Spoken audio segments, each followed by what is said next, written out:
What if the next AI shock reaches your family through your electric bill before it reaches your job? Picture a hot summer evening in an East Coast suburb. The air conditioner is running. One parent is finishing work on a laptop at the kitchen table. A teenager is charging a phone and working on a school assignment. The monthly utility bill is sitting beside a stack of envelopes. Then the lights flicker. On the news, the headline is NVIDIA's newest AI platform, Vera Rubin. But this is not really a story about a faster chip. It is about a new competition for reliable, affordable electricity. AI factories are beginning to need more of the same resource your family depends on every day. And when the power system needs expensive upgrades or loses its margin for error during extreme heat, some of the pressure may reach households through higher bills and greater reliability risks. That does not mean every data center will raise your electric bill. It means electricity is becoming one of the most important AI signals to watch. I am Alex Reed. I do not predict the future. I read the AI signals before they hit your paycheck. For the past few years, most people experienced artificial intelligence as software, a chatbot on a screen, a writing assistant, a search feature, a tool inside an office application. That made AI feel almost weightless. But AI is not weightless. Behind every useful answer is physical infrastructure: servers, cooling equipment, transformers, transmission lines, backup systems, land, and above all, electricity. At the end of May, NVIDIA announced that its Vera Rubin platform was ramping into full production. NVIDIA describes it as a foundation for the next generation of AI factories. Production shipments are expected to begin this fall. You do not need to memorize the technical architecture. The important part is the direction of travel. The first wave of consumer AI often gave you a single answer to a single question. The next wave is built for longer chains of work. AI systems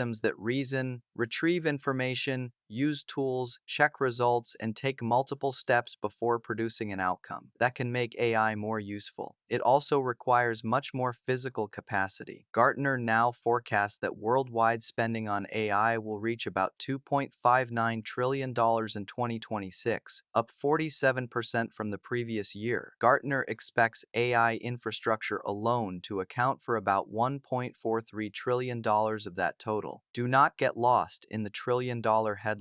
The household signal is simpler. The AI race is no longer only a race for better models. It is becoming a race for physical capacity, and physical capacity needs power. Here is the first turn in the story. If electricity were still just a boring operating expense, NVIDIA would not be designing AI factory tools around tokens per megawatt, but it is. Alongside Vera Rubin, NVIDIA introduced a system called DSX Max LPS. It is designed to improve AI output within a fixed power budget. NVIDIA says operators can run up to 40% more graphics processors at their most energy-efficient operating point with minimal impact on workload performance. The terminology is not the point. The question is, one of the most important companies in the AI economy is no longer asking only, how many chips can we build? It is also asking, how much useful AI can we produce from each megawatt of electricity? That is a major shift. The headline is about computing power. The household story is about electrical power. Now bring that shift back to a normal family. Picture a household I will call the Martins. They are a composite, not a real family. They live in an East Coast suburb. One parent works remotely several days a week. The other drives to work. They have two children, a mortgage, and a retirement account they are trying to fund consistently. They are not tracking semiconductor architecture. They are trying to keep the monthly budget predictable. For the Martins, electricity used to be a boring bill. It rose in the summer. It fell in milder months. They adjusted the thermostat and moved on. But the power system around families like the Martins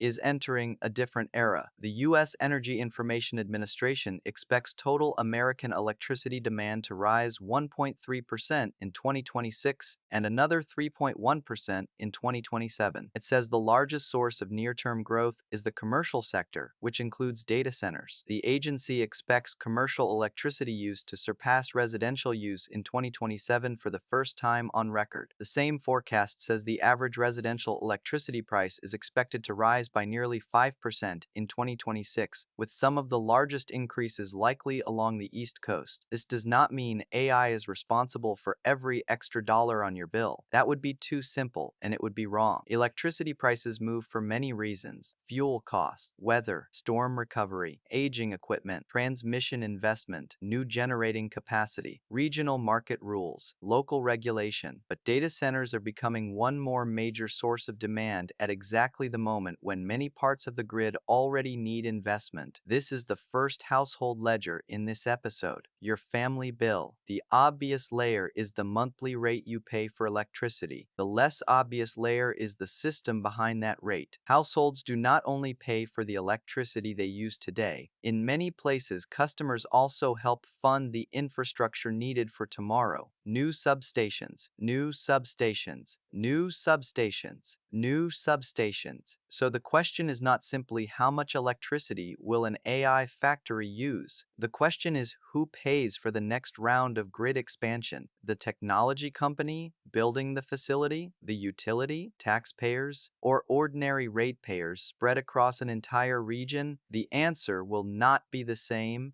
everywhere, and that is why you should pay attention to local details, not just national headlines. Later in this video, I will give you a short checklist for separating a useful local investment from a cost shift that deserves a closer look. But first, there is a second turn. Globally, data centers still account for a relatively small share of electricity use. The International Energy Agency estimates that data centers consumed about 1.5% of the world's electricity in 2024. At first, that sounds manageable, but global averages can hide local bottlenecks. The same agency says AI-focused data centers can draw as much electricity as power-intensive factories while being much more geographically concentrated. Nearly half of U.S. data center capacity is located in just 5 regional clusters. Your family does not live inside a global average. You live in a specific town, served by a specific utility, connected to a specific regional grid. If your region becomes a data center hotspot,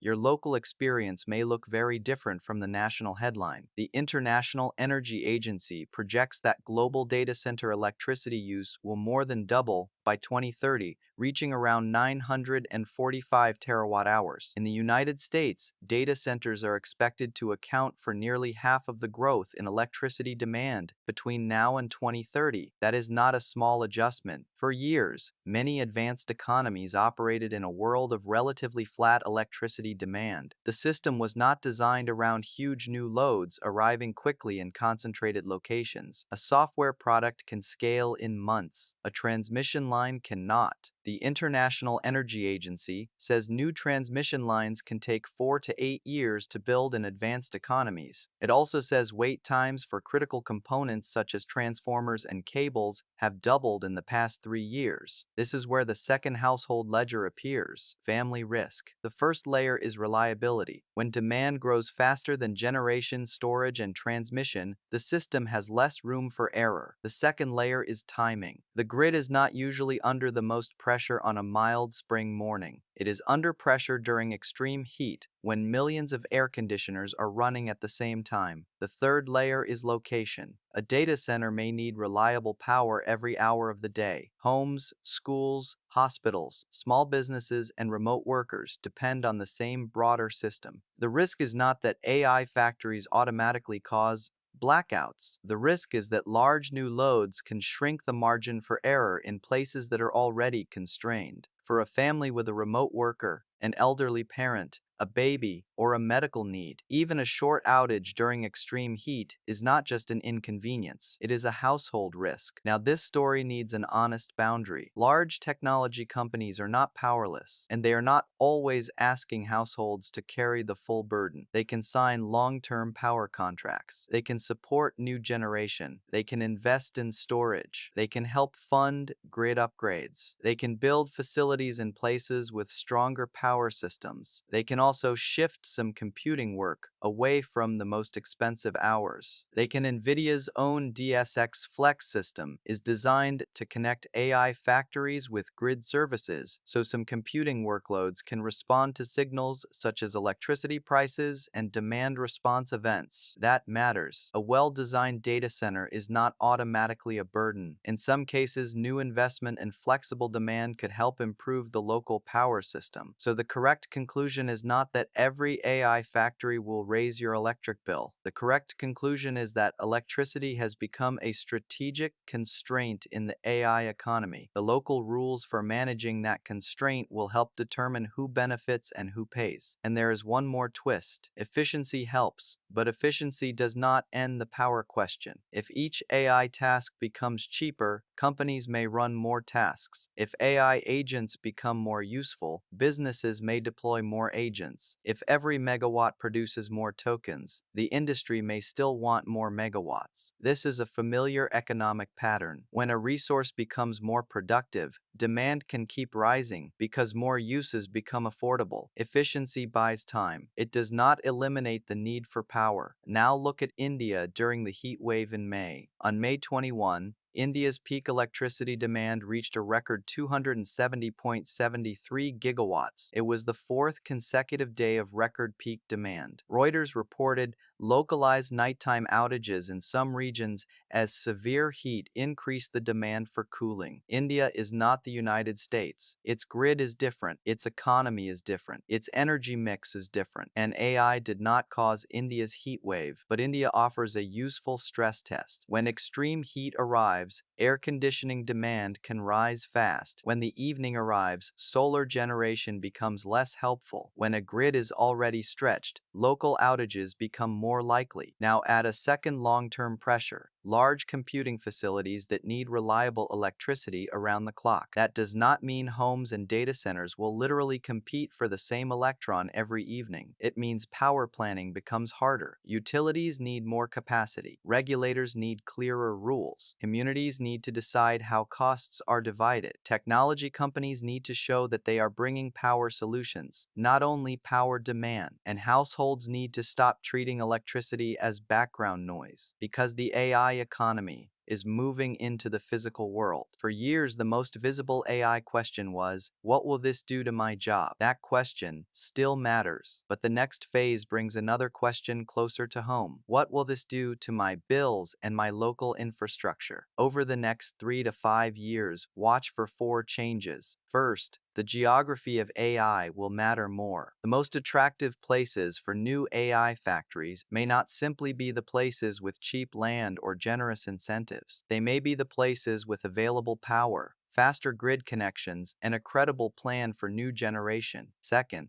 electricity policy will become AI policy. Utility commissions, regional grid operators, and state governments will play a larger role in deciding how quickly AI infrastructure expands and how costs are divided. Third, communities will demand a clearer power plan. A data center can bring construction jobs, tax revenue, and investment, but residents will still ask a fair question. Will this project strengthen the local grid or leave households absorbing more of the cost? Fourth, reliability will become a middle-class financial issue. A household with a mortgage, remote work, children, or medical responsibilities does not only need affordable electricity, it needs dependable electricity. So what should an ordinary household do with this information? Do not panic. Do not assume your electric bill is about to explode. Do not treat every new data center announcement as bad news. And do not buy expensive backup equipment because you watched one video. Instead, read the signals. Here is the middle-class signal checklist. Number 1. Watch your utilities rate notices. Do not look only at the final dollar amount. Read the explanation. Is the increase tied to fuel costs, storm recovery, transmission upgrades, new generation,